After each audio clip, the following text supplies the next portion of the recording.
porque ler também é se informar. Está no ar o Fonte Literária.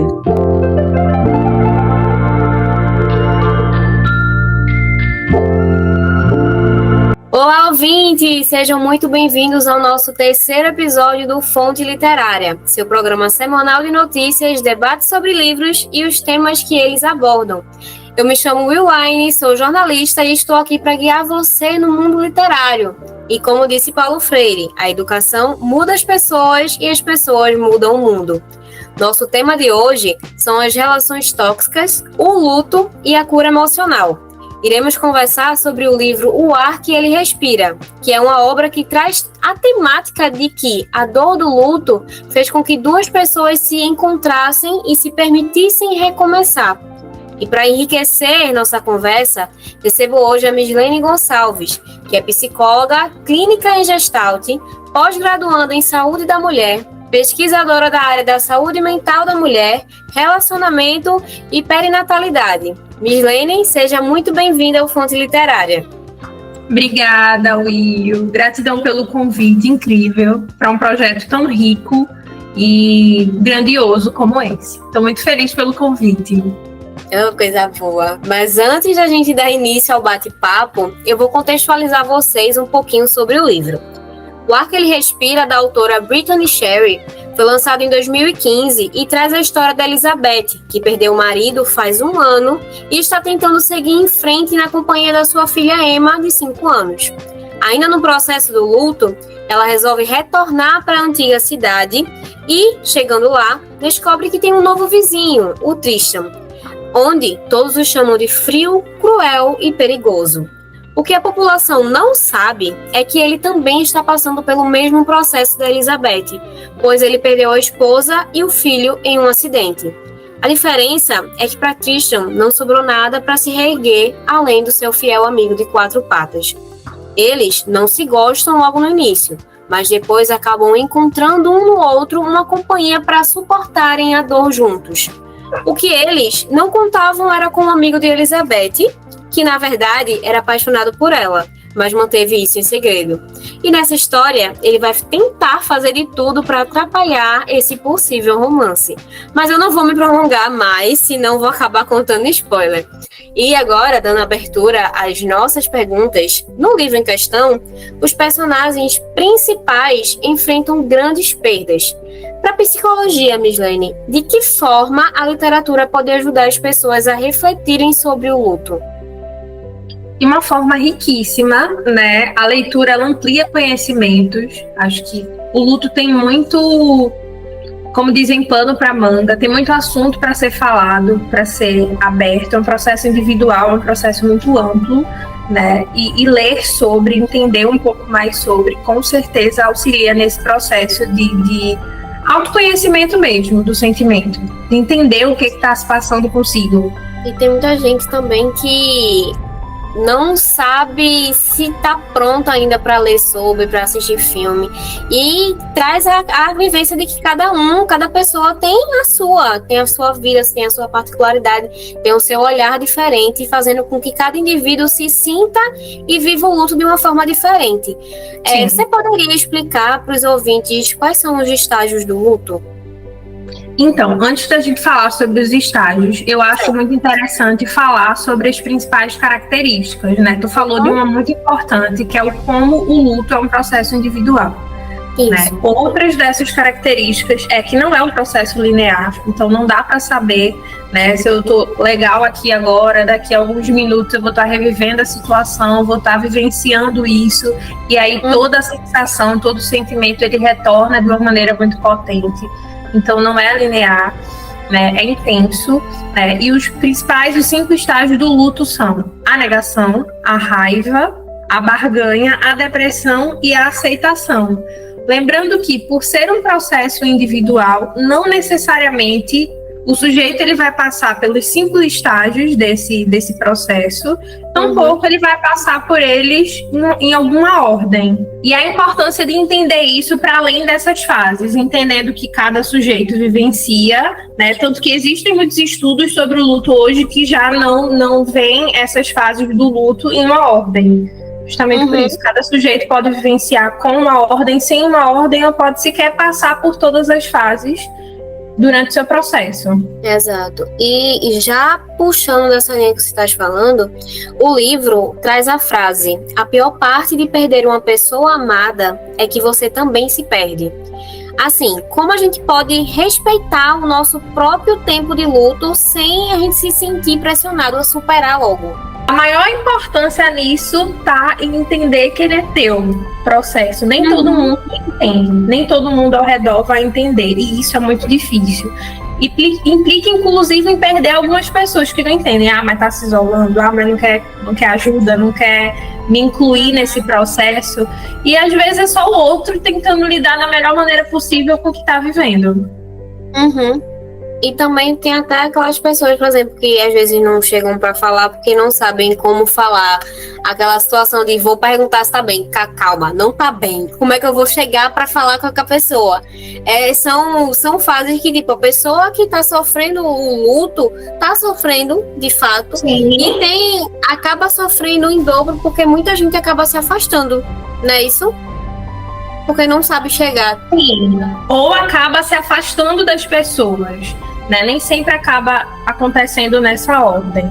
É bem importante entender o quanto isso é individual e o quanto cada um vai lidar com isso de um jeito. Tem gente que gosta de ter muita gente ao redor, né? Que gosta de dar um play na vida, assim, para continuar seguindo ou tentar continuar seguindo da melhor maneira possível. E tem gente que realmente precisa entender o que é que está se passando dentro e buscar força, sabe lá de onde, para recomeçar de novo e entender o que foi que aconteceu, entender de onde parou, porque literalmente tudo para. E eu digo por experiência própria, assim, eu perdi meu tio, eu tava com 12 anos, e ele foi que me criou, ele juntamente com a minha avó, e quando eu perdi ele, eu tive que parar para colocar a dor da minha avó acima da minha. Então, até hoje eu não sei lidar muito bem com o luto em si, mas é aquele negócio de, tipo, eu não queria ver ela triste, eu não queria vê-la chorando, então eu tava sofrendo, mas eu me escondia para poder sofrer, para ela não ver. Então, é justamente essa parte de cada um sente de uma forma diferente. Sim. E é justamente em alguns momentos que a gente lembra dos amigos e familiares que não sabem conversar ou apoiar a pessoa no processo do luto. E qual o papel dessa rede de apoio e como eles podem ajudar no processo sem cair no erro de minimizar a dor do outro? A rede de apoio tem uma importância, uma suma importância, né? Mas a gente, enquanto ser humano, é muito imediatista, né? Poucas vezes a gente chega, como é que você está? Geralmente, está tudo bem? São duas perguntas muito parecidas, mas que trazem um significado muito diferente, muito amplo, né? Essa questão que tu traz do cair no erro é muito perto da gente. Qualquer um, ninguém está isento de acabar caindo no erro, né? Acho que nem quem sente na pele, né? Tu trouxe o luto do teu tio, né? O quanto tu sofreu, o quanto tu sofre por essa perda, o quanto tu precisou guardar isso no bolso, mas tu entendeu naquele momento que você e sua avó vivenciavam o luto de uma maneira diferente, né? Você de repente encontra alguém que perdeu o tio também e vivenciou de uma forma completamente diferente. Então entender o quanto isso é individual, acho que é de suma importância justamente para não cair nesse erro, né? Não repetir aquelas frases que sempre acontecem, né? Ah, mas Deus sabe de todas as coisas. Era melhor assim do que ter nascido de outra forma. E sempre tem uma frase nesse sentido que acaba derrubando ainda mais a pessoa. Entender que todo mundo tem um processo e de que tem um tempo próprio também, não é um tempo certo, é um tempo próprio, é muito importante. Vai ficar tudo bem, olha, você tem que rir, você tem que recomeçar, você tem que muita coisa. E naquele momento a pessoa não quer nada. Ela quer estar ali, quer sentir mesmo o que tem para sentir, quer ficar ali naquele marasmo, como chama, e tá tudo certo, faz parte do processo dela. Acho que entender e respeitar isso é gigante, né? Deixar para que a pessoa te mostre também o que ela quer naquele momento é de suma importância. Tem gente que adora ouvir. E aí, poxa, se alguém gosta de ouvir, eu vou dizer, ó, isso aqui, tô aqui, nananã. E tem gente que só quer falar sobre o que aconteceu, sobre a falta, né, sobre o amor, sobre a dor. Afinal de contas, falar de dor também é falar de amor. Eu perdi um amor, então isso me gerou uma dor. Então, entender o que o outro deseja para aquele momento. Entendi. O luto também pode acabar se transformando em um bloqueio emocional para novos relacionamentos, sendo amorosos, de amizade. Sem dúvidas. Ensina entre muitas aspas, mas te faz olhar para o mundo de uma forma completamente diferente. Ninguém passa por ele isento, né, de vivenciar tudo de uma outra forma a partir dali, de recomeçar literalmente do zero. Né? E trazendo e linkando também para essa situação do relacionamento tóxico, que foi uma das pautas do livro que você trouxe, tem muito essa ideia de um relacionamento tóxico, por exemplo, de que terminou aqui, você não vai encontrar mais alguém como eu. E aí, qual a probabilidade de você querer desejar iniciar um relacionamento com alguém exatamente como aquela pessoa? Muito difícil, quase nula. E já que a gente entrou no assunto de relacionamento, muitas pessoas se envolvem em relações que não as fazem bem por causa da solidão ou do medo de ficarem só e sozinhos. Você poderia trazer algumas dicas de como lidar com essa necessidade de preencher vazios sem se ferir ainda mais? Autoconhecimento, terapias, que é a principal questão. Entender como é que eu funciono no sentido de me relacionar é de suma importância.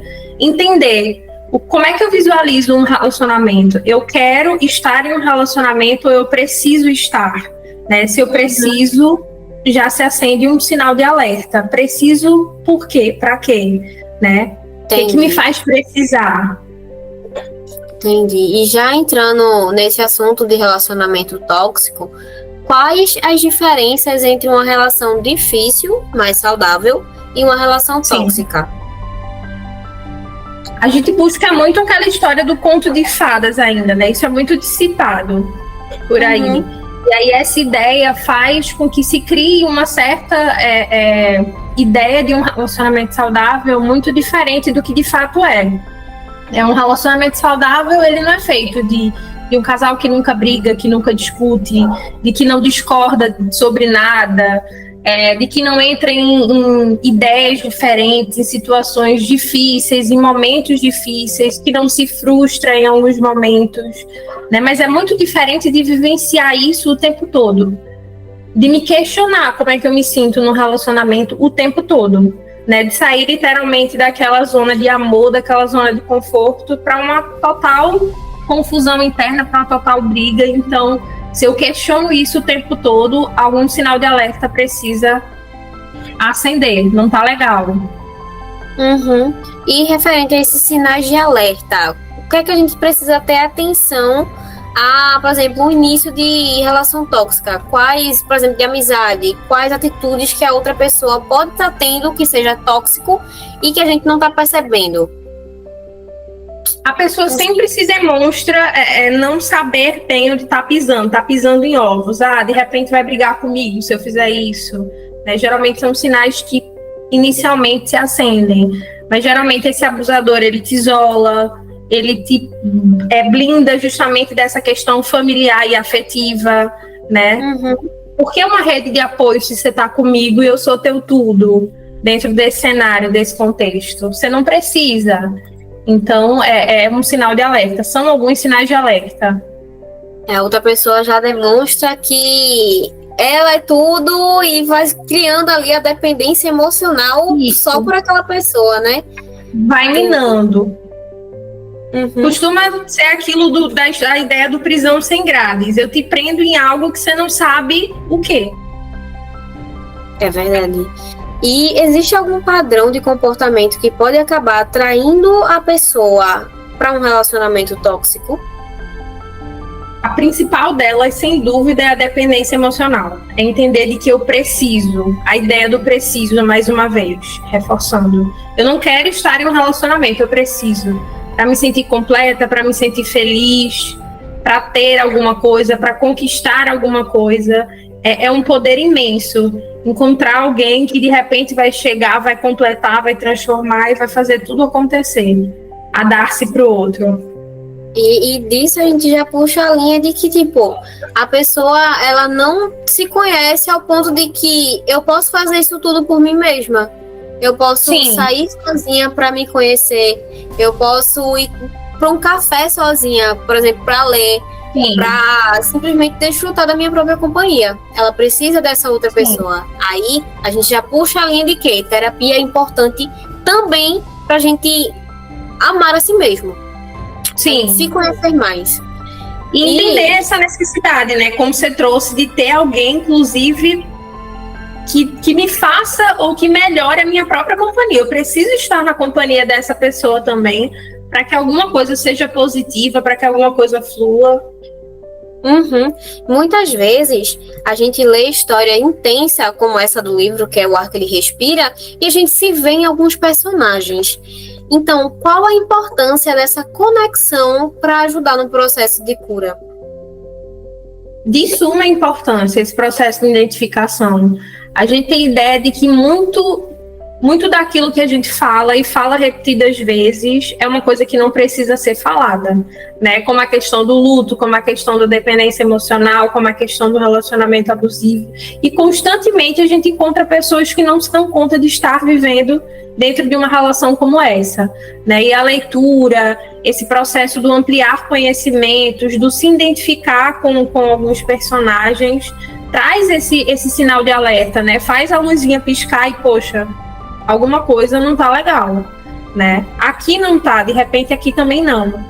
No livro, os personagens encontram maneiras inesperadas de se curar.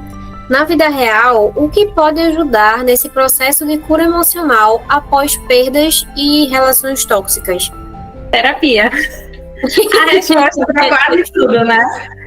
É importante também entender o que é que o outro está buscando com o sentido da cura, né? Tô tentando curar o quê e o que exatamente eu tô visualizando de cura, mas sem dúvida a terapia é um processo importante para entender qual é o meu sentimento, lidar com ele de uma melhor forma, né?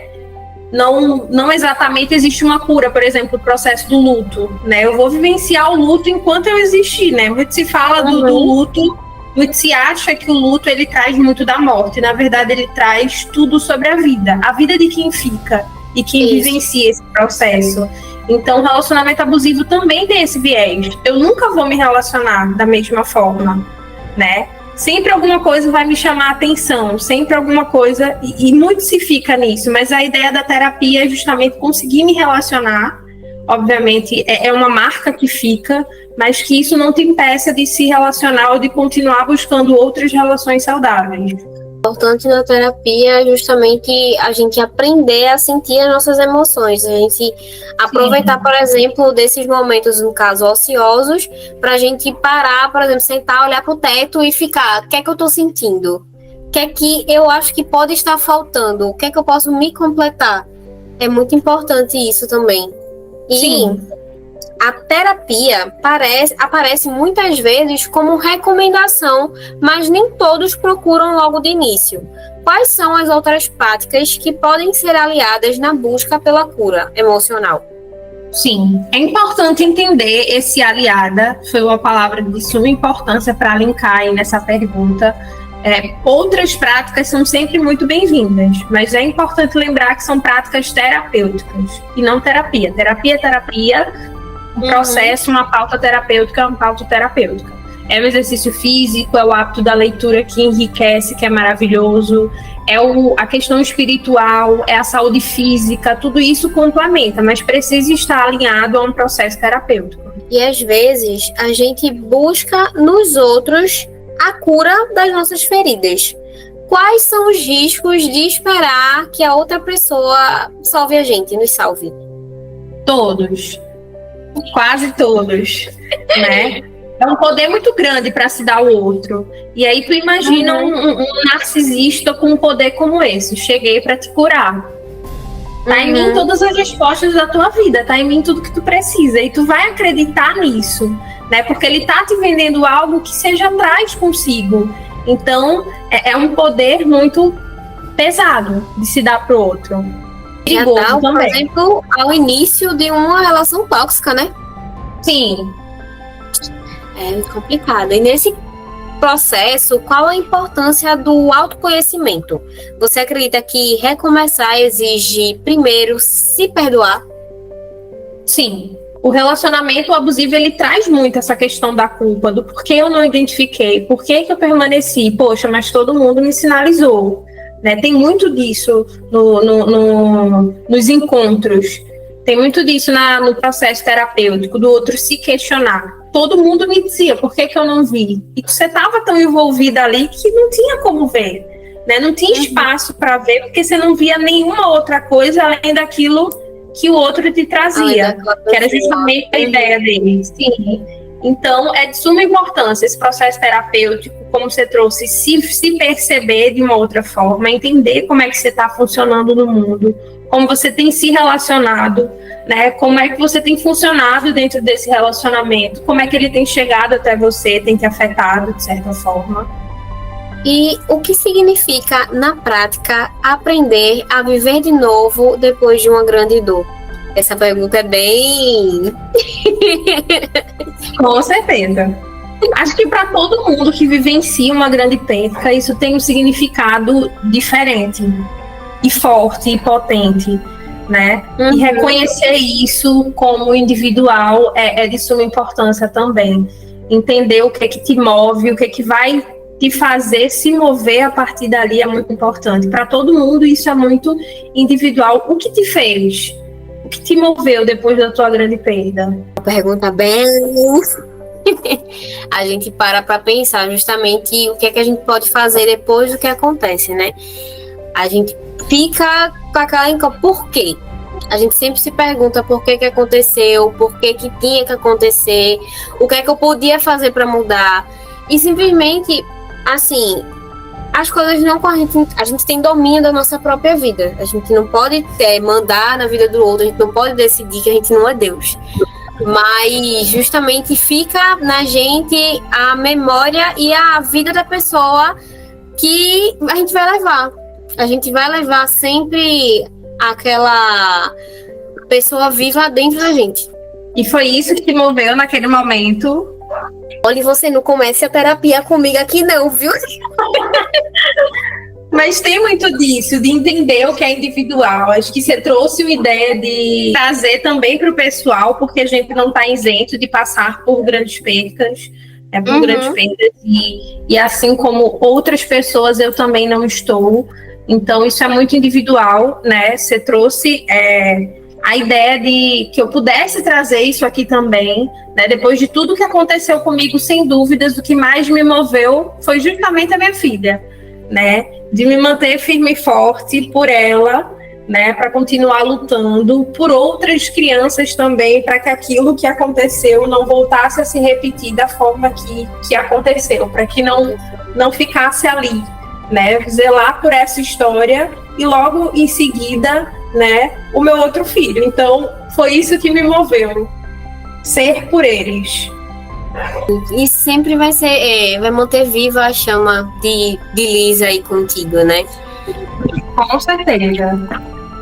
Agora a gente vai ouvir uma frase que me marcou muito durante a leitura do livro O Ar que Ele Respira, que é a seguinte: você não precisa estar bem o tempo todo. É normal sentir a dor de vez em quando.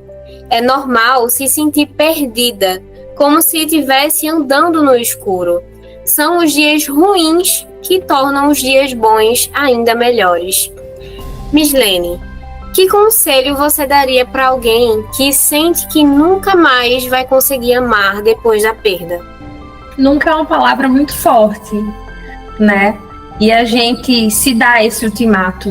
Mas é importante entender que não existe um tempo certo para as coisas, mas sim um tempo próprio. E a importância de respeitar esse tempo está justamente na possibilidade, de enxergar a possibilidade de recomeçar outra vez. Mas é importante entender esse tempo, se dar-se esse tempo, né? O autocuidado também é muito importante nesse processo, para conseguir ressignificar essa ideia do nunca, porque é isso que fica quando se perde, né? Não é só o ente que é perdido, são as ideias, são os sonhos que você construiu, né, que você idealizou para aquela pessoa, para estar com aquela pessoa. Então a ideia do nunca é muito forte. E esse respeitar o próprio tempo, entender a importância desse respeito é de suma para conseguir, de fato, dar o passo seguinte nesse processo. Agora a gente vai para o nosso quadro fixo, que é indicação de leitura. Mislene, traz uma indicação de livro ou filme que pode ajudar o pessoal que está ouvindo a gente no processo dessa cura emocional. Eu gosto muito do livro Amar ou Depender, do Walter Rizzo. Ele traz muito essa ideia da construção de um relacionamento abusivo, da dependência emocional, os sinais de alerta principais e qual é a ideia que constrói e que mantém esse tipo de relacionamento. Então, para ampliar conhecimento e para ampliar horizontes é incrível. E eu deixo aqui também a minha indicação de leitura, que é o livro A Gente Mira no Amor e Acerta na Solidão, da autora Anna Sui, que traz a reflexão de que podemos ler que o amor contém a solidão em seu interior, pois no coração do amor está sempre a solidão, e por isso, quem não suporta a solidão também não suporta o amor. E durante a leitura desse livro, eu me parei para pensar, refletir sobre... É muito real a parte de que a gente precisa se amar primeiro sozinho para depois amar o outro. Agora, infelizmente, estamos chegando ao fim de mais um episódio do Fonte Literária. Hoje, refletimos sobre o luto, relações tóxicas e a cura emocional. Mislene, muito obrigada pela sua participação. Foi uma honra ter você conosco e poder ouvir um pouco da sua história e sabedoria. Deixo agora um espaço para você falar sua agenda de atendimento, seu contato, seu Instagram ou número pessoal para falar contigo. Amei participar, eu que agradeço do espaço riquíssimo de troca. É muito válido sempre falar sobre luto, falar sobre relacionamento. É algo muito presente e necessário de ser falado. Nunca falta assunto quando esse é o assunto. Né? Obrigada pelo convite, de verdade, e que esse espaço cresça ainda mais e se expanda. A gente precisa ampliar o olhar para muita coisa e você traz esse espaço aqui de uma forma muito importante, muito rica.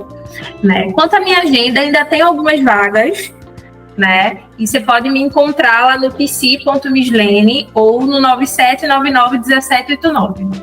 Qualquer coisa, galera, é só procurar ela no Instagram. E você, ouvinte, também, muito obrigada por estar conosco nesse terceiro episódio. Agora, não se esqueça de me acompanhar também nas redes sociais, que é o @willine, WIULAYNE. Compartilhar esse episódio e, claro, ler O Ar que Ele Respira. Agora, no próximo episódio, a gente vai conversar sobre os impactos da Segunda Guerra Mundial na literatura. Até a próxima segunda-feira. E lembre-se de sempre procurar um novo sonho, pois nunca somos velhos demais para sonhar. Tchau, tchau. Tchau, Mislene. Tchau, Will. Obrigada, gente. E esse foi o Fonte Literária, porque ler é se informar e se informar é se transformar. Até breve!